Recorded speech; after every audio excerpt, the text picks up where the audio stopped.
Bonjour, je suis Dr Selada, gynécologue spécialiste en technique de la reproduction assistée. Je travaille à EBI Valencia, je suis également responsable du département international de notre clinique. Aujourd'hui, je vais vous parler du thyroïde et de son dysfonctionnement.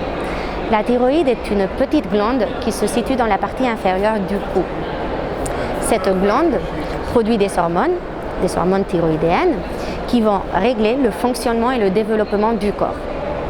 Il existe plusieurs pathologies, plusieurs dysfonctions qui vont affecter la thyroïde, en étant l'hypothyroïdisme la plus fréquente.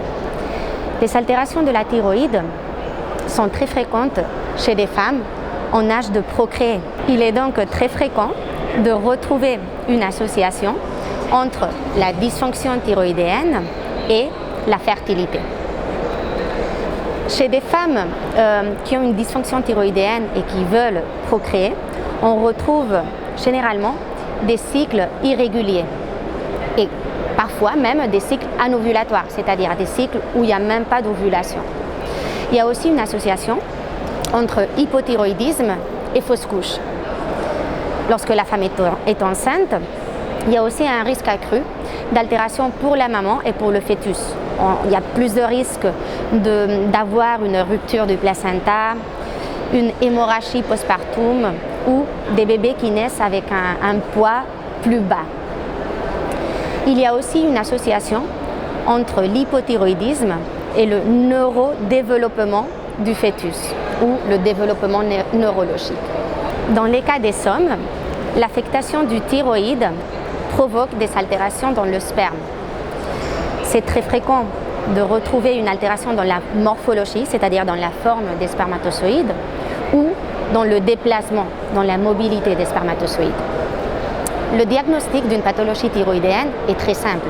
Il suffit de faire une prise de sang pour mesurer les valeurs des hormones thyroïdiennes et si on retrouve qu'effectivement ce dysfonctionnement existe, on peut le traiter. Le traitement se fait par des comprimés par voie orale, c'est-à-dire s'il y a un manque de fonctionnement des hormones thyroïdiennes, on peut supplémenter avec des hormones de synthèse qu'on prend tous les jours.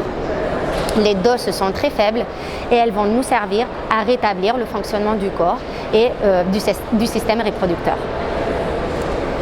Les altérations de la thyroïde ne vont pas empêcher ou ne sont pas une contre-indication pour faire des traitements de PMA.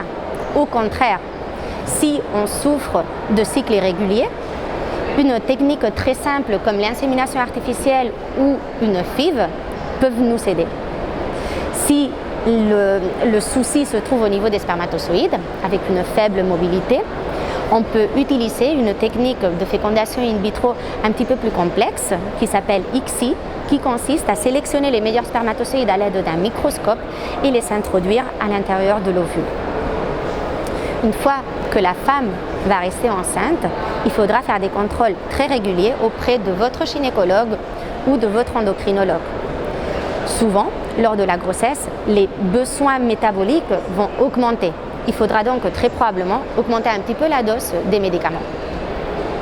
En conclusion, c'est très facile de faire un correct diagnostic d'une dysfonction thyroïdienne et le traitement est très simple. En contrôlant bien ces paramètres, on peut mener une grossesse à terme sans aucun risque.